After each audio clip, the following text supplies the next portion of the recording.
Évoquer la forme de rappel numérique, ça revenait pour moi à parler d'aphorismes, comme on l'a dit, et des réseaux sociaux, Facebook et Twitter, sur lesquels j'ai des pages publiques. Donc traiter cette question, ça revient à aborder pour moi 5 points différents. D'abord, bien sûr, le support. Vous savez mieux que moi que quand on publie quelque chose sur un réseau social, on arrive dans le fil d'actualité de ses amis. C'est une sorte de grand forum très ouvert où mon aphorisme va se retrouver coincé, par exemple, lorsqu'une remarque fine de François Bon, encore lui, et puis en dessous, un selfie de ma jolie cousine en maillot de bain à bord de sa piscine. Donc c'est un lieu très ouvert, où il y a plein de monde, et donc on est sûr déjà d'avoir un peu d'écoute, puisque déjà c'est gratuit, on y accède de chez soi ou sur son téléphone.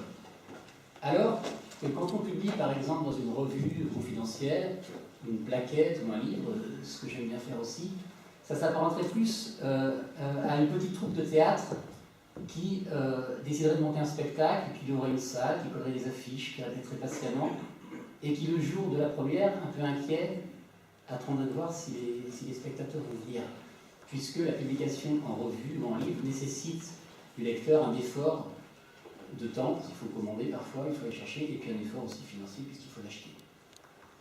Donc le deuxième point que je vois, c'est le format. Alors je vais commencer par l'exemple, j'aime bien les exemples. On a tous été acheter un pantalon dans un magasin, dans une boutique, on fait le tour, on trouve un pantalon qui nous paraît pas mal, on le prend, on va dans la cabine d'essayage, et parfois, petite chance, il est exactement à notre taille. Et donc on est content qu'on le prend. Donc moi, c'est ce qui m'est arrivé avec les réseaux sociaux, puisque j'écrivais en fait des aphorismes avant l'existence des réseaux sociaux. Et quand les réseaux sociaux sont apparus, c'était mon format, c'était ma taille, donc j'ai pris, sans avoir besoin de faire la longueur. C'est des pratiques. Le troisième point que je voulais aborder, c'est bien sûr les avantages du numérique sur la publication papier.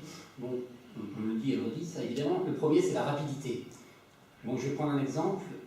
Il y a quelques années, quand le dictateur nord-coréen est mort, le père de l'actuel dictateur nord-coréen, peut-être le grand-père du futur dictateur nord-coréen, le soir, j'ai écrit un aphorisme qui était en substance 15 jours de deuil national, les administrations, les commerces fermés, les universités fermées, de grandes manifestations dans les rues, les drapeaux en berne. Il faut bien qu'un dictateur meure pour que la population soit aussi triste. Et alors évidemment, je l'ai mis en ligne, celui-là, tout de suite il y a une répercussion, puisqu'il était lié à l'actualité.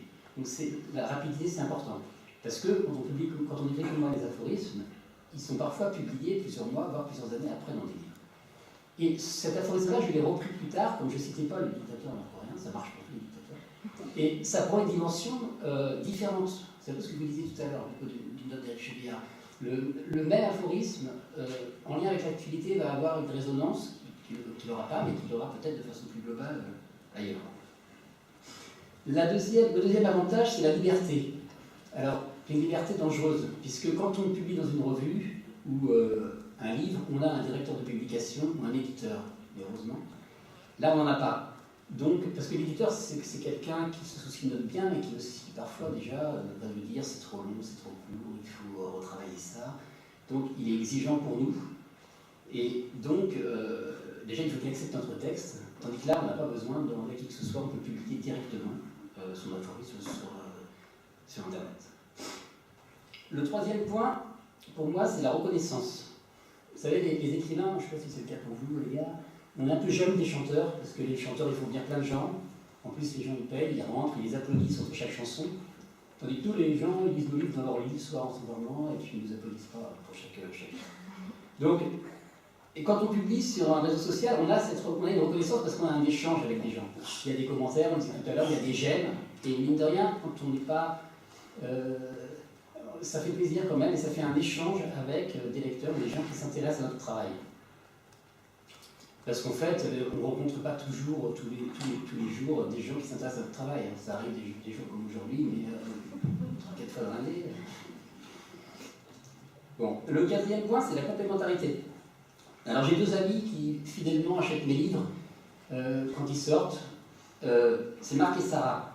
Alors Marc, il achète mes livres parce qu'il m'aime bien, il n'est pas littéraire du tout, et je pense que si je faisais des romans policiers, il achèterait un roman policier. Si je faisais des livres de cuisine, il achèterait des livres de cuisine, et si j'étais bon au foot, c'est d'autres qui viendraient me voir le dimanche. Mais l'amitié est faite de ce genre de fidélité. Et donc lui, il me dit, quand j'achète ton recueil d'aphorismes, je le pose sur la table du salon, je lis 3-4 aphorismes, je le repose, le soir j'ai des amis qui viennent prendre l'apéritif, on l'ouvre, on en lit quelques-uns, on s'amuse, on repose, etc. Il le lit comme ça. Alors que Sarah, qui est plus littéraire, me dit, moi quand j'achète ton livre, je coupe mon téléphone, je vais sur mon canapé et je le lis du début à la fin. Alors c'est sûr que pour un écrivain, c'est plus satisfaisant. Mais la lecture de Marx s'approche beaucoup d'une lecture numérique, proche de l'image.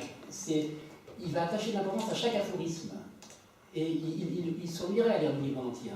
C'est vrai que le livre s'ennuie, mais il pourrait s'ennuyer. Et donc, j'ai un aphorisme que j'ai écrit une fois qui est « Le ramasseur de groseilles a cassé son collier ». Et la lecture de Marx, ça serait un collier cassé, il prendrait une paire, la garderait, celle-là elle est jolie, la remettrait, il en prendrait une autre, sinon elle est moins bien. Il attache de l'importance à chaque paire, du collier, tandis que Sarah, elle attachera moins d'importance à chaque aphorisme, mais elle prendra le recueil dans son ensemble. Elle verra l'objet, le collier, quoi. Donc c'est quand même deux lectures très différentes. C'est pour ça que c'est intéressant aussi de publier sur les réseaux sociaux, parce qu'on a cet accès à des lecteurs qui ne liraient pas nos livres. Voilà. Bon, il y a une limite quand même, c'est mon cinquième et dernier point, les limites de la publication sur les réseaux sociaux, enfin le numérique en général. Et c'est pour ça que ce que vous disiez tout à l'heure, moi j'utilise plutôt Facebook et Twitter pour ma diffusion que pour la création. Parce que je pense que l'écriture, avant tout, c'est la responsabilité. Moi j'avais le premier petit recueil que j'ai publié, c'était un poète qui s'appelle Pierre Pachemort, quelqu'un peut-être que vous connaissez, qui est mort maintenant, qui était un ami aussi. Et il a écrit, lui, dans un recueil qui s'appelle Le pied à l'encrier, un recueil d'aphorismes, il a écrit en substance que dans la vraie vie, dans la vie sociale, on ne peut pas dire la vérité. On ne peut pas, parce qu'on ne peut pas dire à son voisin que c'est un abruti, on peut dire à la maîtresse de ses enfants que c'est une incapable. Et il n'y aurait pas de vie sociale. D'ailleurs, on sait bien que les gens sont parfois fatigants. Et alors, on accepte le mensonge dans la vie sociale, mais pas dans l'écriture.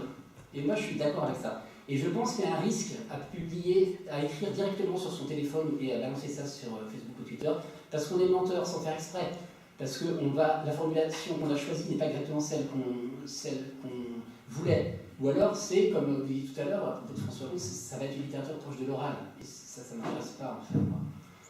Donc, je vais prendre un exemple, encore, même deux exemples, et après j'arrêterai. Vous savez, quand on fait de la pâte à crêpes, il faut les faire reposer 1 heure. Sinon, ça ne marche pas dans la toile, on ne peut pas faire des crêpes. Et bon, les aphorismes, il faut aussi les laisser reposer, mais je crois qu'il faut les laisser reposer plusieurs jours. Hein. Et un deuxième exemple, s'il y avait des gens plus lents qui s'étaient glissés parmi nous, mais c'est maintenant. Quand on achète des poissons, j'ai quand même des pupilles par exemple, j'ai envie d'acheter d'autres poissons, je vais aller dans une animalerie, je vais acheter par exemple des platies, un ancestros, etc. Je reviens avec mon sac, je le mets dans l'aquarium, les poissons tout de suite ils vont être bien, ils vont se balader, voilà, entre les poissons.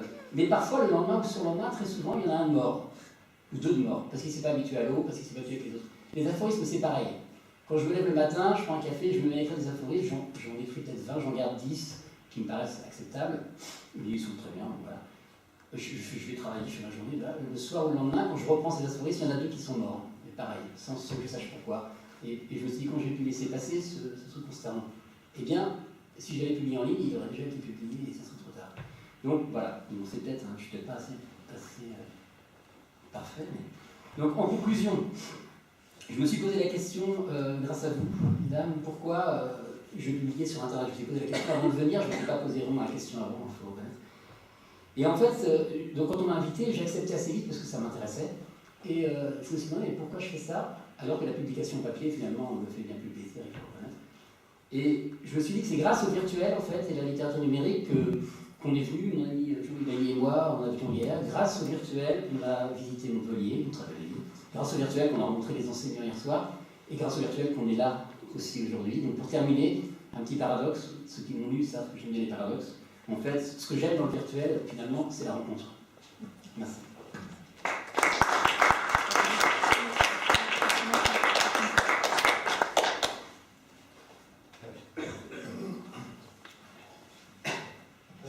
Merci de m'avoir invité.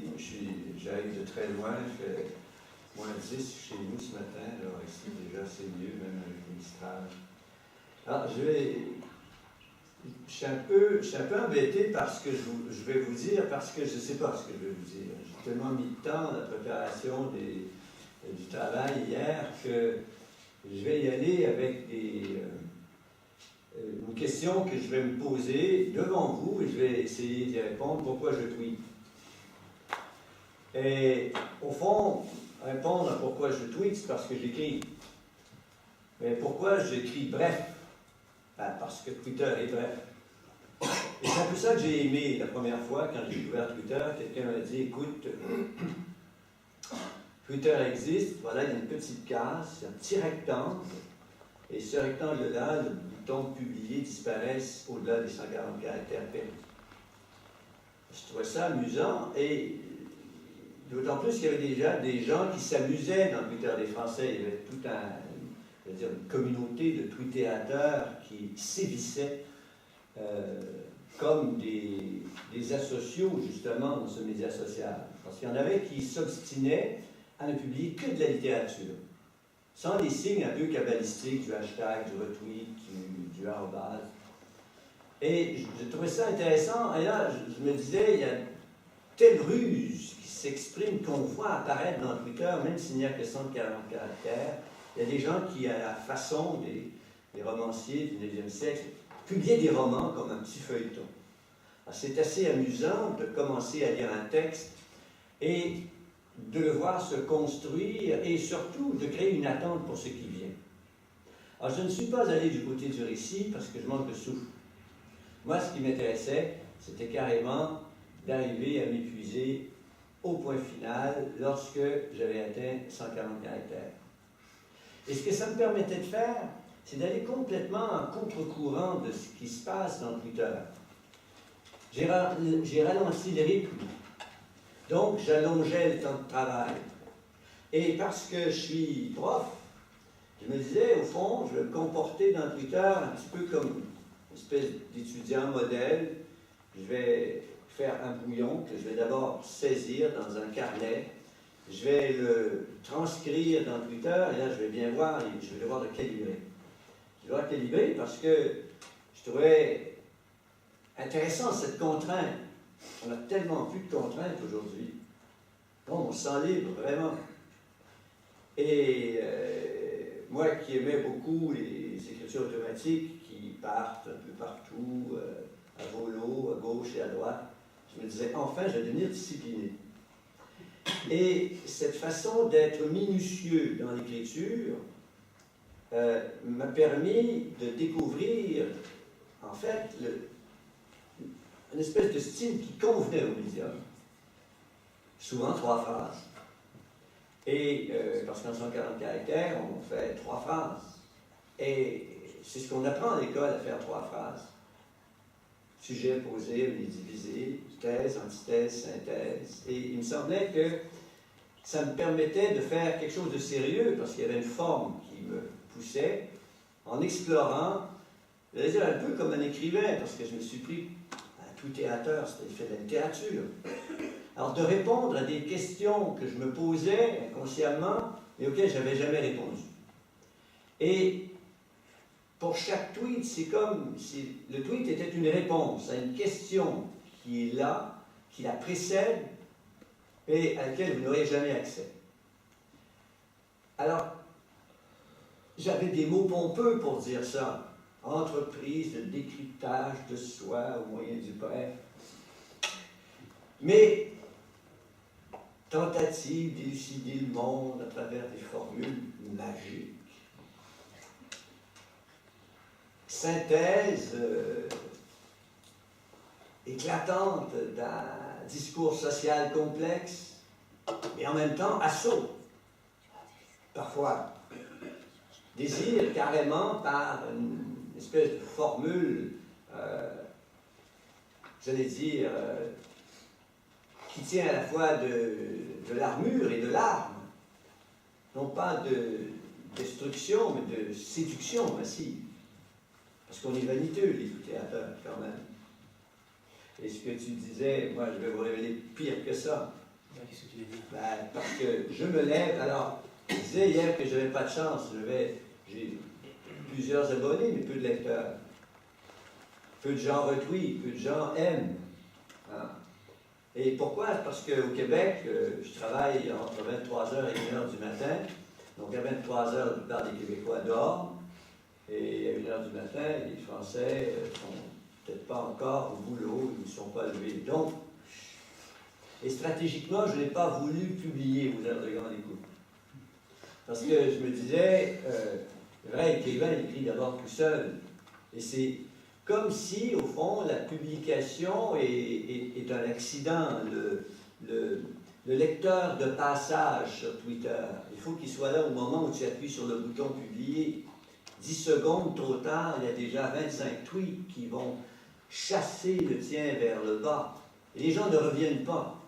Qui relit son fil Twitter 3 jours plus tard pour voir s'il n'y a pas quelque chose d'enfoui qui serait un peu magique. Bon, vous allez dire, les gens sérieux font des listes. On peut revenir, mais la plupart du temps, c'est pas ça qui se passe. Alors quand je me lève le matin pour faire pipi, vous savez, je suis un être vaniteux, je regarde toujours si quelqu'un a aimé ou retweeté. Et quand quelqu'un a aimé ou retweeté, je m'endors plus rapidement. Et quand personne n'a... Et je ne peux même pas dire s'il a aimé ou pas, quand il n'y avait personne. C'est comme si tout cet effort qui était inscrit dans la grande machine et la machination du média social devenait subitement inactive. Et parce qu'il était inactive, elle redonnait à l'écriture un statut d'existence qu'elle a toujours eu, c'est-à-dire concevoir des textes à partir de cette espèce d'introspection qui fait qu'on écrit toujours en solitaire. Et c'est un accident qui fait que la littérature devient un objet utile, même si c'est un objet éminemment périssable parce qu'il est virtuel. La seule façon d'accéder à l'immortalité en pratiquant la littérature, c'est d'avoir la chance de connaître un éditeur qui dit « Ah, voilà, là, je viens de flairer une bonne affaire, il y a une nouvelle mode, je vais publier de la littérature. » Et alors, évidemment, on fait un baratin, on vend notre salade, on lui dit « Voilà, c'est la nouvelle tendance. Il y a plein de monde, j'ai 2500 abonnés. » Alors l'éditeur, lui, nonchalamment, tire à 1000 exemplaires. Et déjà, c'est un échec. Parce que vous savez bien, je donne mes livres aux collègues ici, avec qui on court-circuite l'économie du livre. On donne nos bouquins, on échappe à Amazon, on échappe aux grandes librairies. Et c'est pour ça qu'on fait un peu de la littérature. C'est pour que, s'investissant massivement dans le virtuel, on ait un peu la chance de voir des gens qui nous prennent au sérieux et qui organisent des journées comme aujourd'hui. Et ce qui fait plaisir, au fond, c'est de retrouver qu'au-delà des prétentions de Facebook, il y a des amis véritables et des amitiés véritables qui se construisent comme ça, au rythme des rencontres aléatoires qui font qu'on procède à une espèce de, j'allais dire, rapprochement des corps. Et de toute façon, on n'écrit qu'avec son corps. Même si on écrit avec ses pouces sur un clavier qui tactile, etc. Bon. C'est pas très brillant ce que je dis, mais je veux vous parler d'un truc plus allumé un peu. Là où j'ai véritablement pris mon pied dans Twitter, c'est lorsque j'ai découvert le travail d'un photographe qui s'appelle Patrick Saint-Hilaire et qui publie ses images dans Twitter. Ces images étaient des images orphelines parce qu'il n'y avait aucune légende qui supportait, contrairement à ce que vous avez dit, ces images-là existaient toutes seules. Alors je reprends ces images-là et je me dis, tiens, il y a quelque chose, il manque de texte à ça. Et alors j'ai relu Barthes pour savoir comment il fallait faire, donc j'ai relu la chambre claire pour voir si je faisais, si j'allais du côté du studio ou du côté du punctum. Et j'ai préféré évidemment repérer toutes les pointes qui étaient présentes dans ce texte-là, qui vient me chercher moi, dans des zones personnelles que je n'avais pas encore explorées. C'est ça que j'ai aimé. À la faveur d'une image qui circulait dans un média social qui laissait à peu près tout le monde indifférent, sauf « I like, c'est beau, continue, oui, c'est bon ». Essayez de dire, y a-t-il un rapport qui peut s'établir dans la virtualité entre une image qui nous tient de façon évanescente et un texte qui lui serait jumelé, mais lequel jumelage ne serait jamais connu de personne, sauf du photographe et de moi. Et cette idée de devoir passer par la suite par la publication physique d'un livre s'imposait d'elle-même, parce qu'il fallait en quelque sorte rassembler les cousins et les cousines, et faire famille. Et au fond, ça pose le problème de se dire ceci, si on ne matérialise pas les messages virtuels, qu'est-ce qu'ils deviennent? Est-ce qu'ils ont vraiment un sens, puisque personne ne les lira ou les oubliera très rapidement? Alors, personnellement, je préfère croire que Twitter, pour moi, est un écritoire. C'est un lieu qui calcule pour moi et qui me dicte les formes très précises d'une contrainte que j'accepte volontiers et qui, tout en disparaissant très rapidement à partir du moment où je publie, pourrait éventuellement ressortir parce qu'un éditeur serait là et porterait un regard bienveillant sur ce travail qui, avouons-le, est un peu inutile, parce qu'on ne vit pas de ça. On donne nos livres, comme on donne nos tweets. Merci.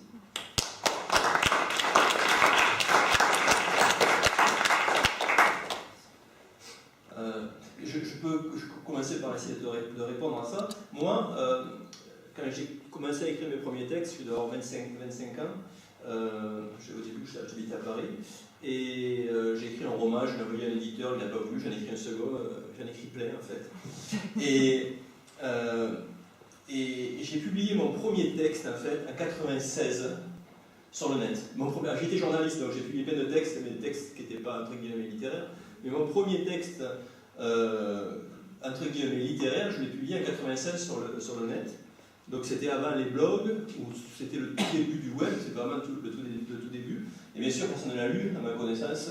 Personne ne m'avait jamais fait un retour à l'époque là-dessus. Et donc j'ai arrêté. J'ai arrêté pendant des années.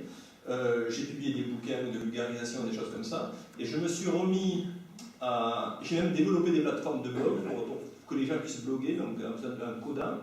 Et je me suis mis moi-même à réécrire, entre guillemets, de nouveau de la littérature sur le net, qu'une fois que j'ai publié chez un éditeur papier un livre qui me donnait en gros le droit de aussi écrire sur le net. Et je pense qu'aujourd'hui, le net a débloqué une pudeur chez la plupart des gens, ou surtout des plus jeunes, c'est que ça donne le droit à tout le monde d'écrire. On ne se pose plus la question si on doit avoir un aval de quelqu'un. Pour écrire. On écrit, du moment qu'on a envie d'écrire, on peut écrire et on doit le faire. Et je trouve encore super surprenant, moi, que des jeunes continuent à envoyer des manuscrits à des éditeurs plutôt que de les envoyer sur le net là où il y a des lecteurs. C'est quelque chose qui me dépasse. Aujourd'hui, si tu as un manuscrit, envoie-le là où il y a des lecteurs. Il y en aura beaucoup plus que chez un éditeur. Et même beaucoup plus qu'un éditeur pourra t'en donner potentiellement, sauf si tu fais du business. Donc... Et ce qui se passe pour moi aujourd'hui, je continue à faire des livres papier, parce que c'est important dans notre économie pour gagner de l'argent, et aussi pour la réputation. Mais quand un livre papier sort, ça ne me fait absolument plus rien aujourd'hui. J'ai plus d'émotion. Déjà, il sort longtemps après que je l'ai fini, donc ça ne me fait rien du tout. Il sort. Des fois, il y a des journalistes qui t'appellent pour te faire des interviews, des choses comme ça, mais je suis super loin de cet événement-là et loin de ma tête. En revanche, chaque fois que je publie quelque chose sur le net, je ne parle pas d'un tweet, mais un truc sur le blog, mes tweets, je ne les réfléchis pas comme toi. Mais quand j'envoie quelque chose sur mon blog ou sur une plateforme, quelque chose que j'ai réfléchi pas assez, il se produit toujours, j'ai toujours un stress, il y a une attente, quelque chose. C'est pas anodin chaque fois de publier ça, c'est quelque part, tu te mets tout nu, chaque fois tu te mets un peu tout nu, et il y a une sorte d'angoisse, de stress qui se crée. Et je crois que ça participe beaucoup à l'écriture numérique en général. C'est que tu sais que tu vas être lu, jugé très vite. Donc, Donc il y a une peur qui s'installe et et je crois qui est presque addictive à bout d'un moment. C'est que ça fait peur, mais on a besoin de recommencer, parce que c'est une sorte de stress, comme les gens qui montent à des montagnes, qui prennent des risques. Et il y a une plaisir de prendre ce risque chaque fois. Et moi, je crois que je publie sur le net, au fond, pour ce risque-là. Quand j'étais jeune, j'étais un peu casse-le-trou, j'ai fait du motocross, plein de trucs dangereux. Et en fait, la littérature, quand on la pratique comme ça en direct, on est sur le fil et on peut tomber facilement. Et ça arrive assez souvent qu'on tombe. Hein. On ne peut pas ne pas tomber. Tout le monde est tombé quelquefois. Et donc, pourquoi, je pense que c'est lié aussi à pourquoi on fait forcément du bref. C'est comme ce plaisir, il est assez fort, très fort, on a envie de le renouveler. Alors ça peut conduire à l'addiction. Quand j'écris chez Débranché, c'est parce que ce plaisir est tellement grand, important dans ma vie, que je publie à tout moment, à tout le temps, plusieurs fois par jour, des textes pour avoir ce retour du lecteur. Et au bout d'un moment, le corps il dit stop, là t'arrêtes parce que c'est pas possible de lire comme ça.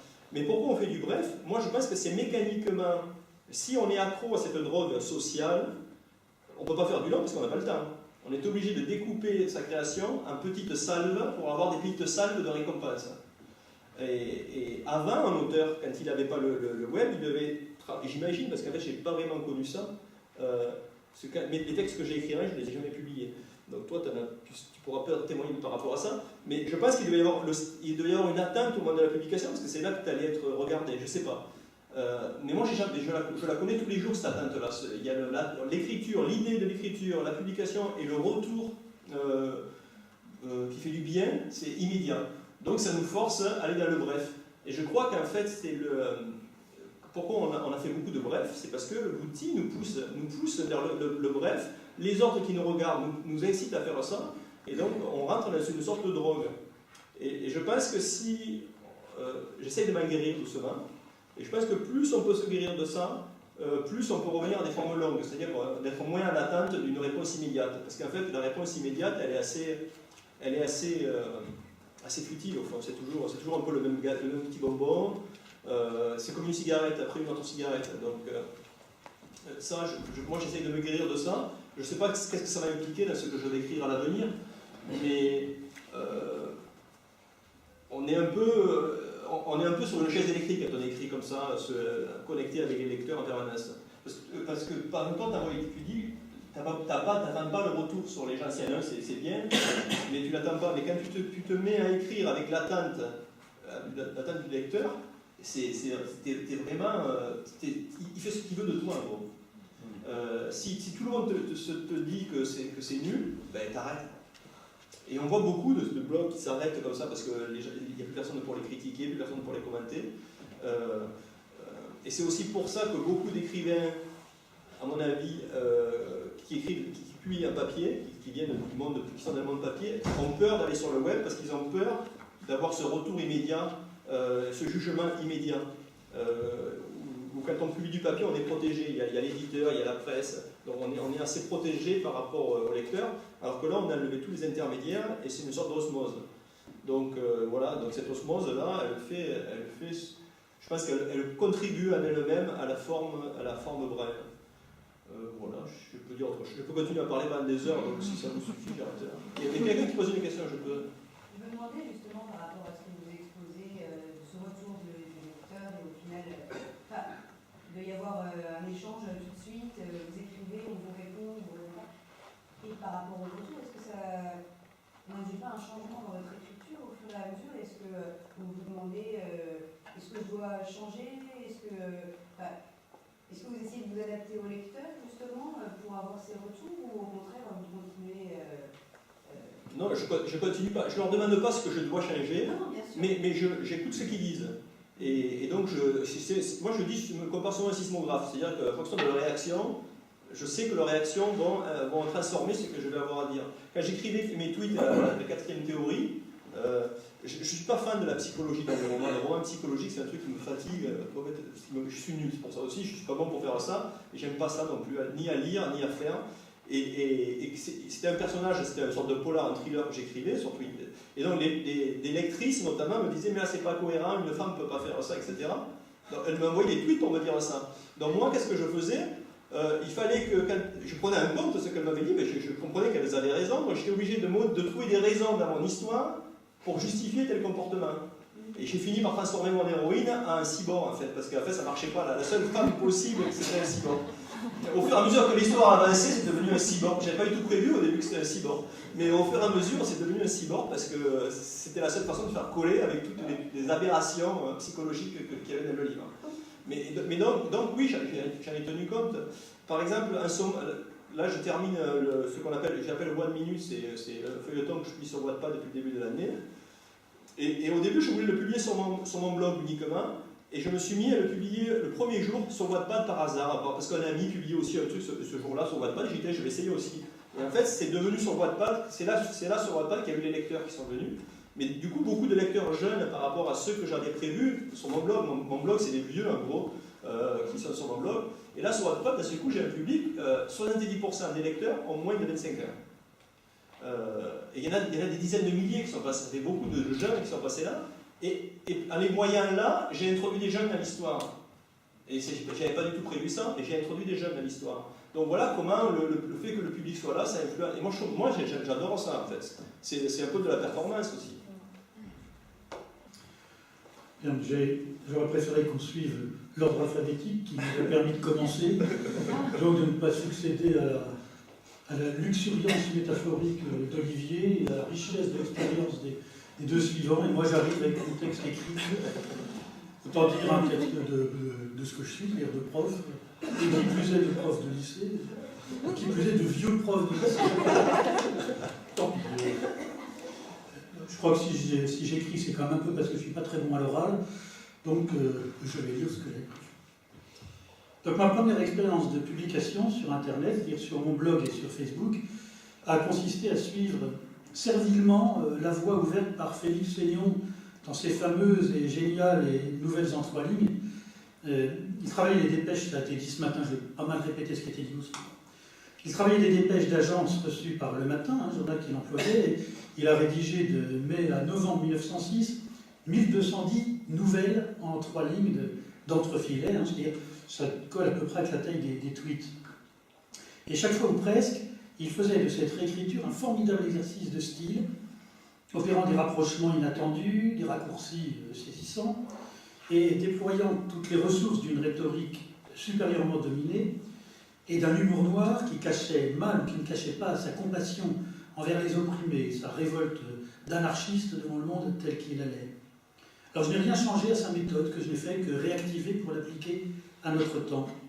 Tout au plus bénéficiais-je des ressources d'Internet pour consulter des nouvelles du monde entier, alors que Fénéon devait se borner à la France. Si ces nouvelles, à lui, brossent à touche rapide un tableau de la France de 1906, 100 ans plus tard, les miennes sont à l'image d'un globe notablement rétréci. Mais tout comme lui, je me suis efforcé de fabriquer un petit morceau de littérature à partir de chaque fait divers qui se proposait. Comme lui, j'ai essayé de faire en sorte que chacune de ces nouvelles creuse un écart avec la façon habituelle de rapporter un fait divers, écart où se niche pour moi ce qu'on appelle littérature. Comme Fénéon avait conservé pieusement collé sur un cahier 1210 de ces nouvelles en 3 lignes, je me suis arrêté à 1209, par déférence, et j'ai toujours affiché ma dette à son égard, puisque, après tout, je n'avais fait que travailler à la façon du coucou et user d'un procédé qu'il avait d'emblée porté à son sommet. Alors, dès le début, mon effort a été encouragé par la réaction très positive d'Éric Chevillard, qui, orfèvre en matière de publication quotidienne, m'a donné le seul conseil qui vaille, écrire chaque jour. J'ai suivi ce conseil scrupuleusement, au rythme d'une petite dizaine de nouvelles tous les matins. Choisir les faits divers, écrire les nouvelles, les retailler pour qu'elles soient contenues dans le format que je m'étais fixé. À l'époque, c'était avant Twitter, c'était 150 caractères et espaces. Tout ça tournait à l'obsession et ma famille nous maudissait, Fénéon, Internet et moi. Comme le résultat m'amusait, j'ai d'abord donné à mon recueil la matérialité d'un petit volume auto-édité, encore grâce à Internet, qui s'est ainsi trouvé à la base de l'entreprise en me fournissant ma matière et à son aboutissement provisoire en lui donnant forme imprimée. Je ne sais pas trop comment les vaillantes éditions L'Arbre Vengeur ont eu connaissance de mon blog, et ont fait advenir ce texte sous forme de vrai livre, et en l'occurrence, le papier a eu le dernier mot. Quelques années plus tard, autre exercice. Puisant cette fois dans mon imagination, et non plus, sauf exception, dans l'actualité, je me proposais de publier chaque jour une très courte nouvelle en explorant tous les genres connus, ou presque. La contrainte était douce, puisque je me bornais à ne pas dépasser 200 mots, et encore ne faisais-je pas de cette règle un absolu. C'était donc une contrainte uniquement temporelle. Il me semblait qu'écrire une nouvelle par jour était une obligation suffisamment stimulante. Alors que les nouvelles en 3 lignes reposaient sur une exigence de style, c'était cette fois l'imagination qui était mise à l'épreuve. Après avoir assoupli ma plume, je musclais mon imaginaire. C'est une distinction qui me semble aujourd'hui assez artificielle. Mais dans les deux cas, finalement, il s'agissait simplement d'une gymnastique et de la mise en œuvre du vieux dicton latin, nulla dies sine linea, pas un jour sans écrire. Qu'apporte pour moi, à l'exercice d'écriture, cette publication au jour le jour sur mon blog et sur Facebook, même pour une audience restreinte? Suis-je conscient en écrivant que je ne pourrais pas relire plus tard, à tête reposée, réécrire, peaufiner le texte avant qu'il ne tombe sous les yeux d'un public? Serait-ce là, sous une forme bien édulcorée et inoffensive, peut-être ce que Léris attend de l'écriture, la corne de taureau, le danger qui seul donne à une écriture son poids? En tout cas, je connais chaque jour les réactions de mes lecteurs, grâce aux j'aime, par exemple, que peut récolter le texte, ou aux commentaires qu'on en fait. Il y a là quelque chose d'assez neuf pour moi, peut-être comparable finalement aux réactions de lecteurs face aux billets d'humeur que publient les quotidiens. Enfin, quoi qu'il en soit, davantage que lorsque j'écris un roman, j'ai l'impression d'écrire sous l'œil des lecteurs, ce qui n'est guère confortable, mais peut constituer un utile, un précieux stimulant. Comme dans le premier cas, cet exercice quotidien est devenu un livre grâce à l'Arbre vengeur qui, entre-temps, avait publié de moi 2 romans. La question se pose de savoir peut-être si, ou dans quelle mesure, l'écriture numérique a modifié mon travail sur des textes de plus longue haleine. Mais l'auteur est certainement le dernier à pouvoir répondre à une telle question. Au demeurant, cette influence n'est pas certaine, à supposer par exemple que l'écriture quotidienne ait favorisé chez moi le goût et le sens de la concision. Ils auront été combattus par l'écriture romanesque qui cherche volontiers des formes plus amples.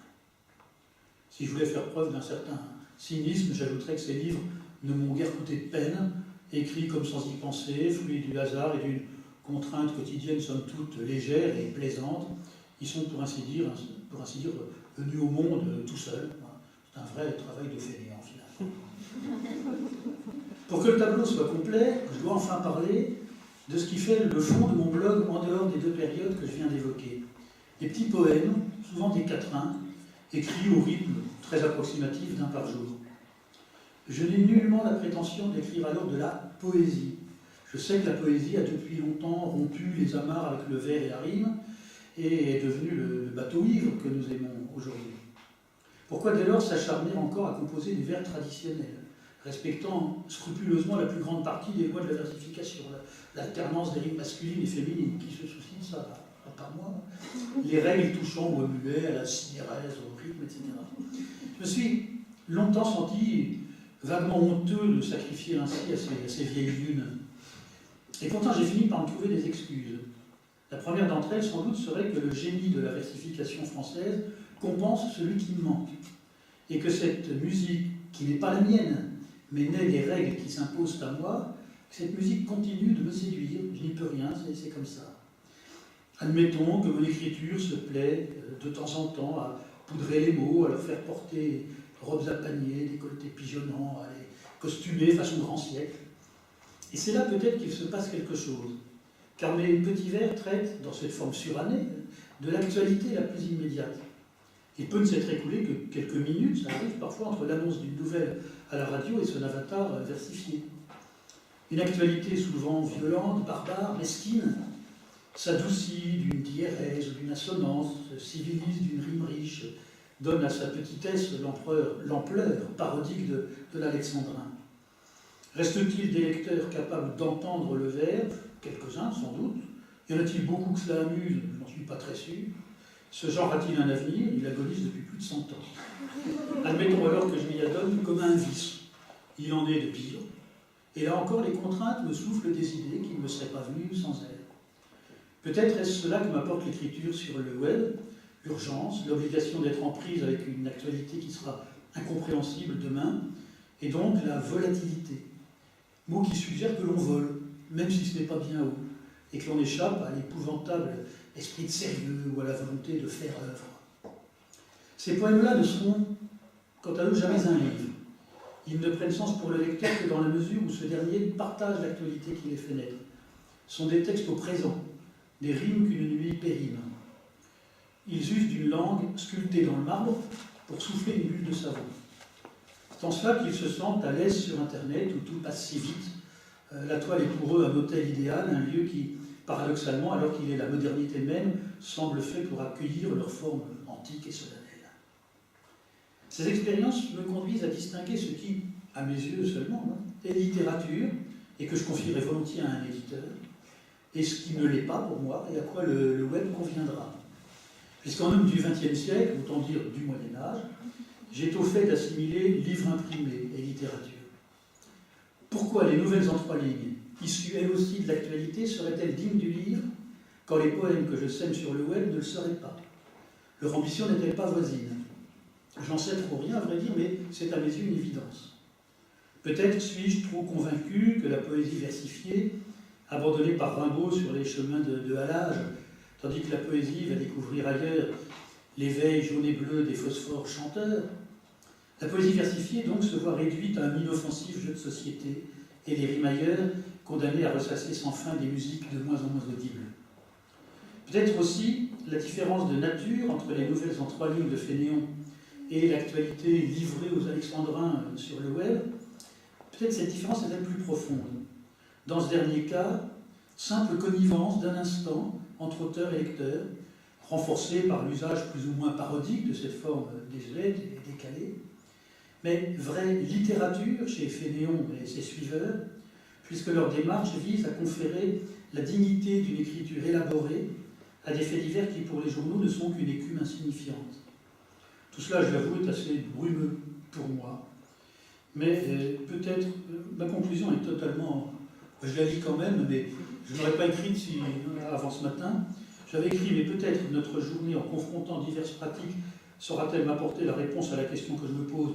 Suis-je un écrivain numérique? Et je crains que je ne le sois guère, en fait.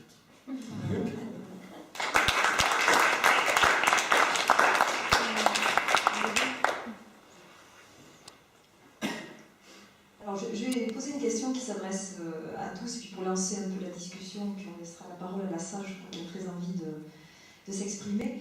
Moi, ce qui m'a frappé dans tout ce que vous nous avez dit, c'est quand même un certain rapport, malgré l'outil moderne, un certain rapport à la tradition, et une façon aussi d'investir le numérique, de le détourner en fait de sa fonction première, le réseau social notamment. C'est-à-dire par exemple pour Jean-Yves, écrire lentement, tweeter lentement, l'utilisation du quatrain, cette forme très ancienne, un peu désuète, sur un blog. Et même pour Thierry aussi, revenir à non pas une tradition littéraire, entre guillemets, mais une tradition du web, c'est-à-dire revenir au web des origines. Tu me disais hier soir que tu étais un peu inquiet de la tournure que prenaient les choses sur Internet, cette massification. Donc je me dis, quel est le rapport que vous avez les uns et les autres à ces traditions? Quelles sont vos références aussi littéraires? Alors, Jean-Louis en a parlé longuement, donc peut-être cette question-là s'adresserait plutôt aux autres. Quelle relation avec les moralistes, par exemple, on en a parlé ce matin, quelle relation avec la poésie, avec Charles en particulier, d'autres. Est-ce que vous avez des références particulières? Est-ce que vous écrivez en pensant à ces lectures que vous avez sans doute faites, et comment vous vous situez par rapport à cette tradition aussi littéraire? Il y a 36 000 questions dans une question, mais j'aurais aimé lancer le débat sur ça, peut-être d'abord. Bon, je peux répondre. Je pense qu'on peut tous répondre. Moi, quand j'ai découvert le nouveau roman et Pérec, et l'Oulipo, etc., je sais pas, je dois avoir 22, 23 ans, c'est là que j'ai découvert que la contrainte était générative, en fait. Je n'avais pas compris quand j'étudie la poésie, la poésie m'a jamais spécialement, je ne suis pas un fan de poésie a priori, donc quand je l'ai appris à l'école, je n'ai pas compris la contrainte, que la contrainte était générative. Je l'ai compris en revanche quand je commençais à écrire et quand j'ai lu le nouveau roman, etc. Tous ces livres où il y avait des formules quasiment mathématiques parfois, et on se mettait une contrainte qui allait libérer l'imagination et la faire aller dans des endroits imprévus. Donc voilà, moi c'est j'ai une grosse dette pour le nouveau roman, pour Perret, que j'ai lu, relu, j'ai réussi des expériences à la manière d'eux, j'en ai fait beaucoup. Après, les sources plus anciennes, par exemple Flaubert, j'ai tellement lu souvent sa correspondance que il m'arrivait de dire à des amis, il m'a dit ce matin, j'ai tellement habitué à le lire que j'avais l'impression qu'il me parlait. Donc voilà, quand on arrive à cette proximité-là, je pense que ça veut dire qu'on a compris une œuvre, même s'il y a des parties de l'œuvre de Flaubert, Bovary ne me parle pas beaucoup, par exemple. Alors que l'éducation sentimentale, je trouve que vraiment, pour moi, c'est le chef-d'œuvre absolu de Flaubert. Mais c'est surtout sa correspondance qui m'a fait être dans son amitié. Et il y a Gombrowicz aussi. Pour moi, Gombrowicz, c'est le géant du XXe siècle. Et c'est pareil, les formes courtes, c'est sur le journal. Sur le journal, on aurait pu le publier sur le web. Ce journal, en plus, il le publiait c'était compilé une fois par semaine. Donc, on était déjà dans cette écriture-là. Voilà, puis on peut remonter loin en arrière, hein. Platon, etc. Moi, je pense qu'en fait, on est influencé par des lectures, bien sûr. Moi, j'ai lu beaucoup du XIXe siècle aussi, mais aussi beaucoup après, Michaud, Char, Perros, et tous ces gens-là. Mais je crois que c'est pas tant ça, parce que comme on a lu aussi des romans, enfin, je crois que ce qui compte là-dedans, si on fait de la forme brève, c'est parce que il y a des gens qui sont meilleurs en marathon d'autant 100 mètres. Moi, je suis meilleur en 100 mètres. Et en fait, je pense qu'on a une forme qui correspond à notre conception de la littérature. Et ça, c'est important. Longtemps, j'étais bloqué en voulant faire des textes longs, des romans justement, des beaux romans aussi. Et en fait, j'ai fait la forme brève, que je dis souvent, c'est en corrigeant un jour ces romans, j'ai pris un marqueur, je rayais tout, et à la fin, il m'est resté que quelques phrases. Je me suis dit, mais je vais faire un recueil d'aphorismes. Ça s'est fait un peu comme ça, en vrai, en fait. Et je pense qu'après réflexion, c'est important, c'est la conception qu'on a de la littérature. Pour moi, ce qui compte dans la littérature, c'est la phrase. Pour certains, ça va être l'œuvre. Volodine, par exemple, c'est l'œuvre. Le post-exotif, c'est l'œuvre qui compte. Pour quelqu'un qui écrit une nouvelle, ça va être 6-7 pages. Pour un roman policier, c'est le livre aussi. C'est le livre, par contre. Moi, c'est la phrase. Et ce qui ne marchait pas dans mes romans, et je sais très bien ce que c'est maintenant, c'est que je voulais que toutes les phrases portent. Ça ne marche pas. Dans un roman, il faut des moments où on prend son petit déjeuner, etc. Moi, quand je vais à la boulangerie, je trouve un aphorisme, il faut que je le mette tout de suite. La baguette de pain a le coup de fragile, par exemple, si je casse ma baguette en rentrant. Et sinon, j'aurais été obligé d'inventer un personnage qui se lève le matin, qui se lave les dents, qui va... tout ça, c'est des phrases couloirs qui ne m'intéressent pas. Même si je suis un lecteur de roman. Mais en tant qu'écrivain, c'est intéressant. Et je pense qu'une fois qu'on a trouvé, pour ceux qui écrivent, il y en a sûrement aussi, une fois qu'on a trouvé sa forme, son rythme, on est libéré de beaucoup de choses. Donc, je pense qu'on a des influences, mais je pense que le rythme de notre si on fait du bref, c'est aussi que ça correspond à notre nature nerveuse, ou je sais pas. Voilà.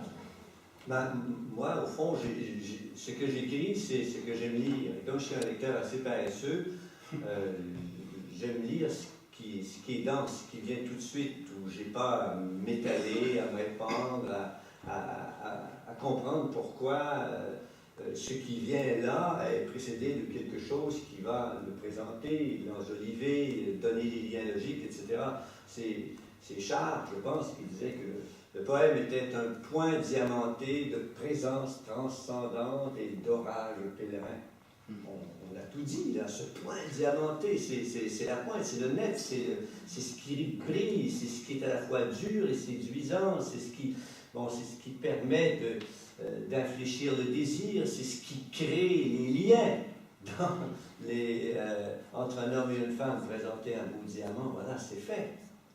Et en même temps, il y a Valérie qui disait aussi, il y a les vers donnés et les vers construits.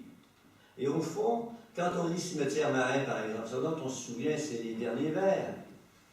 Hein? Et tout le reste, pour moi, m'est toujours un peu apparu comme quelque chose d'accessoire, de bien construit, bien sûr, mais pour arriver à ça, le vent se lève, il faut tenter de vivre. Ça suffit. Alors, j'essaie de faire des des tweets. Le tweet me permet de faire ça, donc avoir un minimum de rigueur, de me rattacher à une certaine culture, à une certaine histoire, d'une rhétorique qui est un peu donc contraignante. Donc la contrainte peut nous permettre de donner des guides, mais à l'intérieur de ça, de tout de suite de trouver cette formule qui vienne éclairer rapidement donc un élément de ma vie ou du monde, n'importe quoi, mais sans perdre de temps. Et pourtant, Dieu sait, en amour, ce sont les préliminaires qui comptent. Et je me comporte dans le texte comme s'il n'y avait aucun préliminaire. Allez savoir. C'est pas vrai du tout, quand même, ce que tu dis, tu ne le penses pas dire, je crois. Quand tu dis que c'est le fait d'un lecteur paresseux que de lire des textes brefs et denses, c'est tout le contraire. C'est une métaphore. Oui, une provocation. Oui, je pense que ça pose vraiment un problème, le problème de la question de la lecture. Olivier, vous êtes revenu sur cette question dans votre présentation. Il y a deux façons de lire ces recueils. On peut les lire en intégralité, d'une traite, ou alors lire deux, trois, puis poser. Moi, personnellement, j'ai eu beaucoup de mal à lire justement d'une traite, parce qu'il me semble que l'important, c'est justement de se laisser pénétrer par ces éclats, et qui doivent résonner en nous. Et je trouve que c'est vraiment très difficile de lire ça d'une traite. Et je crois que ces questions de lecture, différents types de lecture, c'était personnel en même temps, mais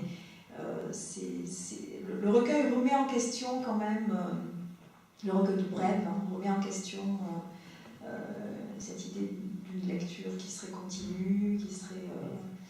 je trouve ça très intéressant. Mais je pense que ça revient aussi à René Char quand il dit qu'il faut être en substance. Il faut être du bon et pas du festin. La viande qui bondit, et après, bon, c'est moins intéressant. Et les romanciers, souvent, ils sont du festin, c'est-à-dire qu'ils ont trouvé une bonne idée et puis ils restent dedans. Tandis que la littérature fragmentaire, il faut toujours trouver l'énergie. Souvent, quand je vais le signaler, je mets par exemple 700 livres pour le prix d'un, il y a 700 aphorismes. C'est-à-dire qu'il faut toujours être dans l'énergie un peu de la création. C'est ça qui est intéressant dans la formule courte. C'est un peu comme aussi le seul roman qui reste là, qui rentrerait dans cette catégorie, c'est Calvino, c'est par Une nuit d'hiver un voyageur, que vous connaissez sans doute, où il commence à faire un chapitre, un livre, il s'arrête au bout de 20 pages, puis il dit non, finalement je ne vais pas faire celui-là, non, il commence un autre livre, il s'arrête au bout de 20 pages, et en fait là, il me fait comprendre que ce qui compte, c'est, comme dirait Mano Solo, c'est pas l'issue, mais c'est le combat.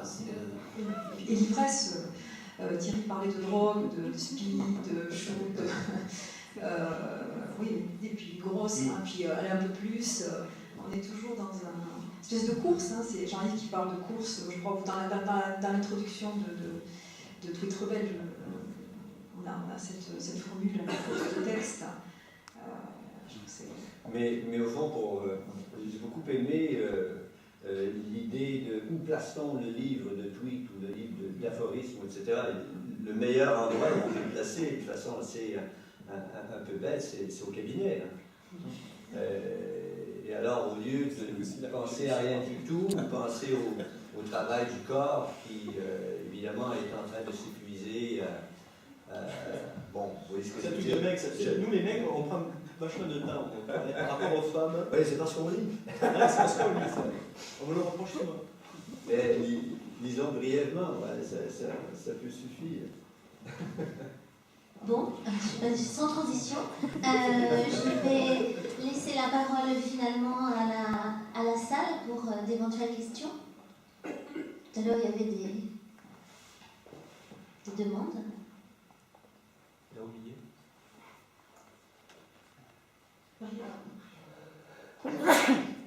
Attendez la jeunesse. Marie, je ne reviendrai pas. Merci beaucoup à tous les quatre. C'était vraiment très riche et ça m'a fait penser à encore des éléments que je vais relever rapidement.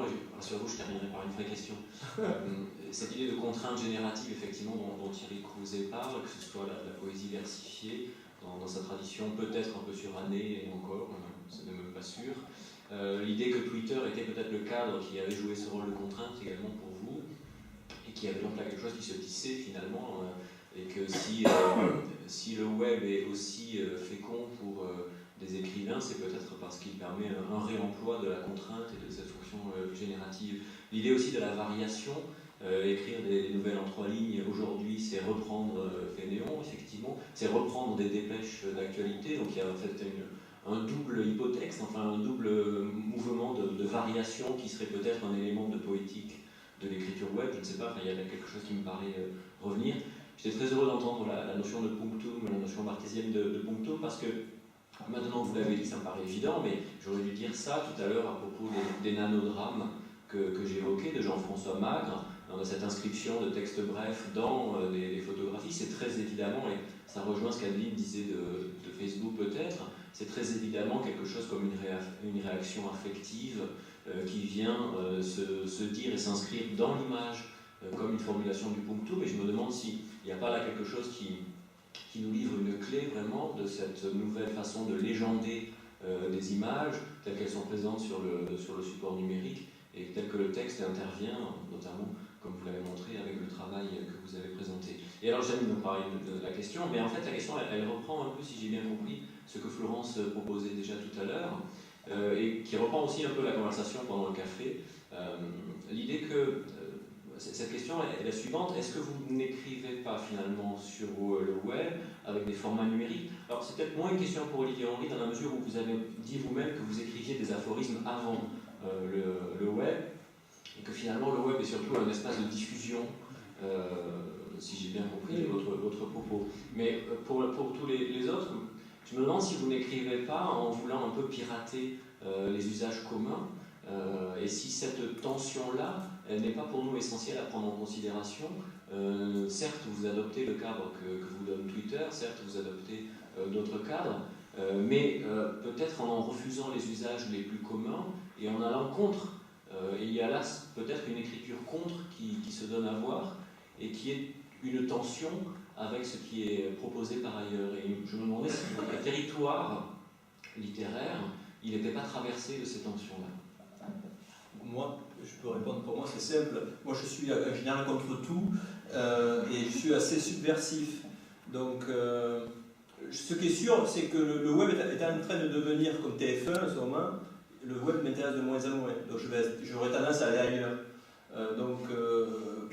Il me semble que là, on peut créer là où c'est un peu vierge. Aujourd'hui, c'est en train d'être labouré, relabouré. C'est moins intéressant qu'il y a quelques années et ça se laboure vraiment trop vite en ce moment. Donc voilà, donc oui, il y a toujours ça, être contre. Moi je pense que c'est vrai chez tous les auteurs, pratiquement, sauf ceux qui veulent à tout prix gagner beaucoup d'argent, qui sont obligés d'être surtout pas contre pour que les gens s'y trouvent bien. Et encore, je pense qu'il y a même chez eux, il y a un peu de contre.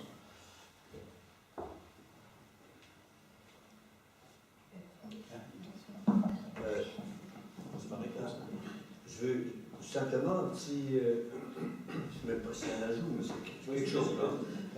On est aussi comme écrivain parce qu'on utilise ces outils-là qui sont très polyvalents. Hein. C'est à la fois une salle de montage, c'est à la fois un écritoire, c'est une encyclopédie, c'est une table tournante, c'est tout.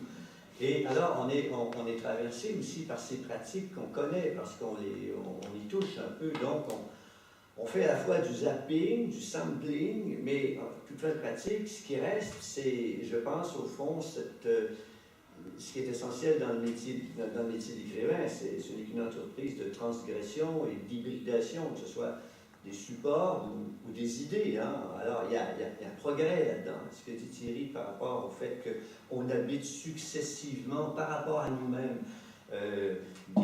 des moments et des positions différentes, soit par rapport au support, par rapport aux idées, et que l'évolution du lectorat s'ensuit, on va modeler nécessairement nos pratiques.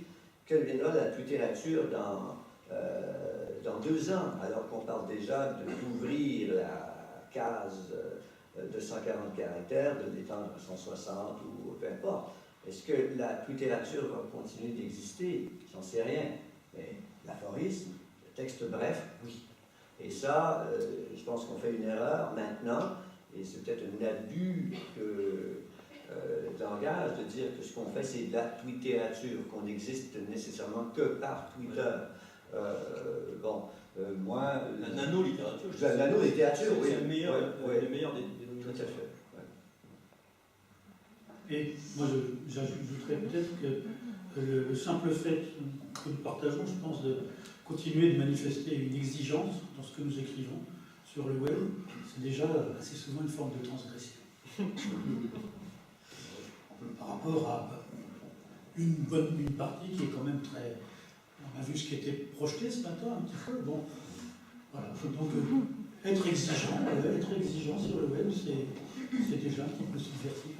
Justement, à ce sujet, j'en profite. Vous partagez, Jean-Louis, avec Jean-Yves, la relation avec les élèves, hein, vous êtes professeurs tous les deux. Je me demandais, pour vous, puisqu'on en a parlé longuement avec Jean-Yves hier, s'il y avait un lien entre votre pratique de la forme brève sur Internet et votre travail avec vos élèves. Oui. Il y en a eu une en toute cas évidente, c'est que l'idée de reprendre des nouvelles en 3 lignes de Félix Fénéon, de reprendre ce format, m'est venue d'un travail que j'avais donné à mes élèves lors d'une semaine de la presse à l'école.